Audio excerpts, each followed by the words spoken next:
Salve, salve galera do Vascão, vamos para mais um vídeo aqui do canal, né, com mais notícias do Gigante da Colina.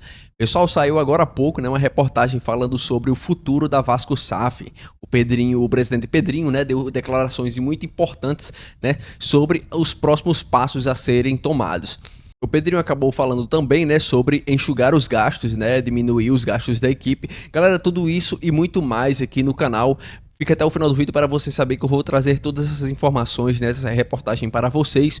Mas antes disso, galera, eu gostaria de lembrar a vocês para deixar seu like e se inscrever aqui no canal, galera. A gente tá com a meta aí de bater 1000 inscritos.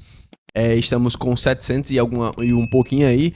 Então eu peço a sua ajuda, galera. Vocês aí ajudam o amigo vascaíno aqui, deixa o seu like, se inscreva no canal. Eu vou estar trazendo notícias verdadeiras aqui, diárias, tudo sobre o Vascão. Então, galera, sem mais enrolação, vamos para as notícias. Pois é, galera, o Vasco segue tentando, né, enxugar os gastos e admite, né, que a resolução sobre o novo controlador da SAF deve ficar para 2025.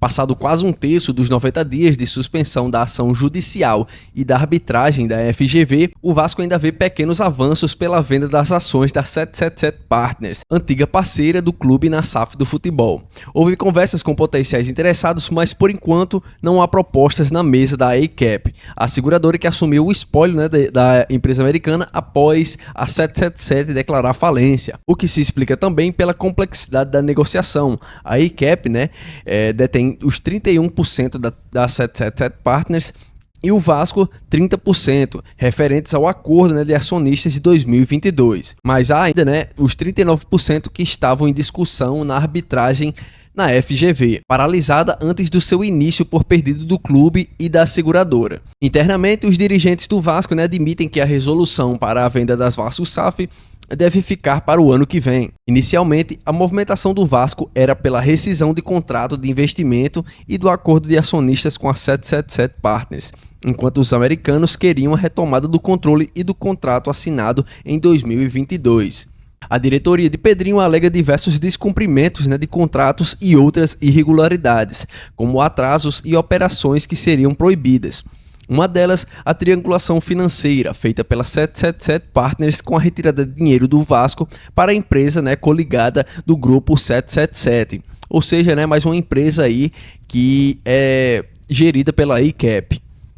A ACAP, né, não colocou o preço na revenda da SAF e o Vasco estuda outras possibilidades.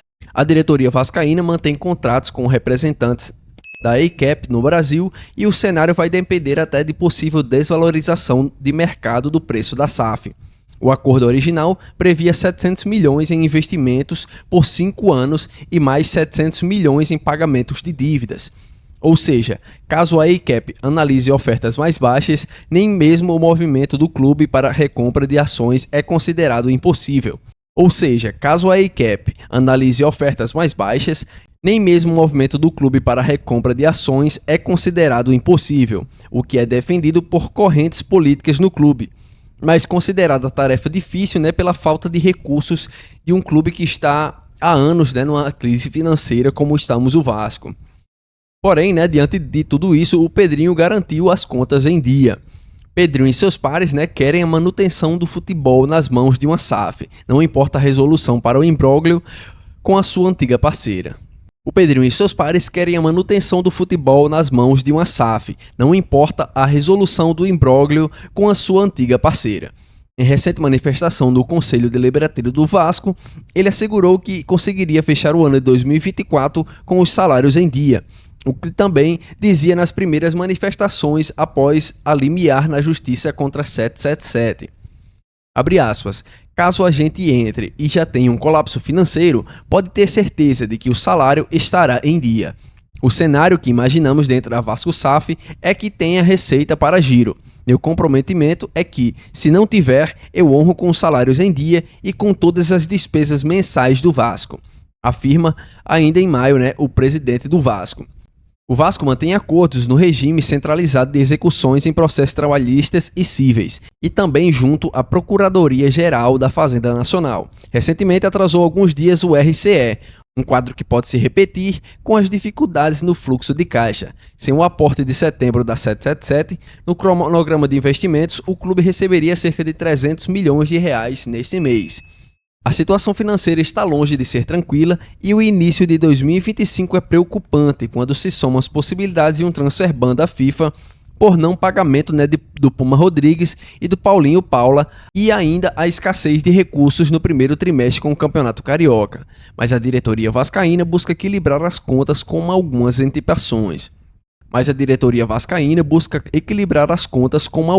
antecipações.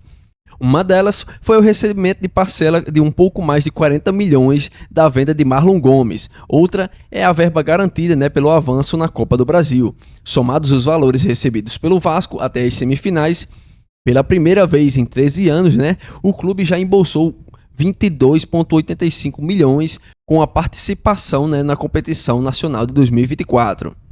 Outro ponto também que pode ser importante é a antecipação dos naming rights, né, do São Januário. Entre outros mecanismos para manter até aqui a casa em ordem, está a geração de novas receitas, como a do novo patrocinador Viva Sorte, que assinou até o fim de 2025. O Vasco também pretende sentar para conversar com a Betfair, sua patrocinadora master, até 2025.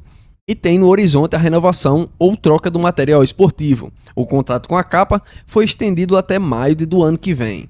Outra ponta para manter a roda girando são as renegociações de dívidas. Os dirigentes negociaram o alongamento das séries de dívidas feitas ainda pela gestão da 777, como a do francês Dimitri Payet, que tem muito a receber direitos de imagem do Vasco.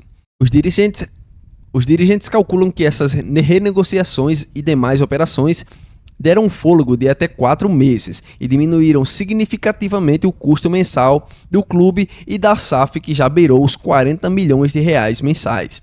Essa conta passa por uma folha salarial superior a 18 milhões de reais, mais RCE, que varia de 2,5 a 5 milhões de reais, e o acordo com a Fazenda de cerca de 3 milhões. Houve redução na folha do futebol, mas não foi substancial, por causa da chegada de Felipe Coutinho e porque o Vasco precisou dividir alguns salários de jogadores negociados por empréstimos.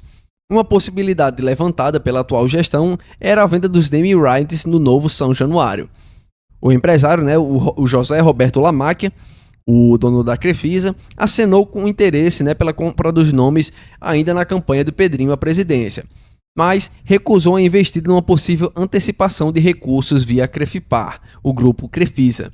O clube mantém conversas também com outros interessados e conta ainda com essa hipótese de antecipação de recursos por essa venda, mas não é um cenário provável.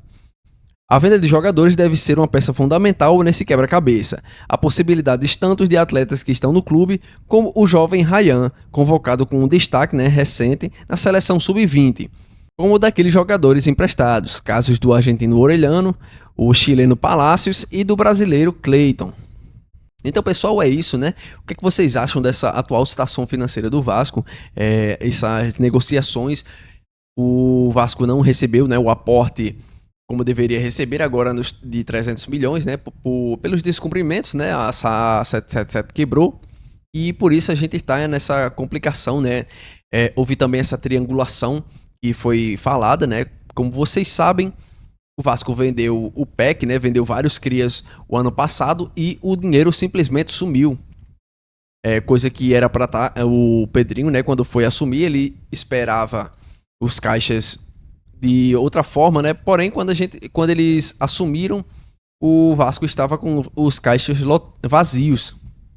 Porém, né? Quando o Vasco assumiu a Vasco SAF, os caixas estavam vazios e por isso toda essa situação, né, em que estamos. Porém, a gente tem que confiar no Pedrinho, né, que está fazendo um ótimo trabalho e até agora, né, está funcionando, está deixando todos os salários em dia e segurando as pontas, né, do jeito que dá para o Vasco se manter vivo até o próximo ano. Galera, deixa sua opinião aí nos comentários, né, o que é que vocês acham dessa situação. E se você ainda não se inscreveu, né, eu convido você a se inscrever aqui no canal e deixar o seu like para nos ajudar. Tamo junto, galera, e até a próxima com mais notícias, né, do Gigante da Colina.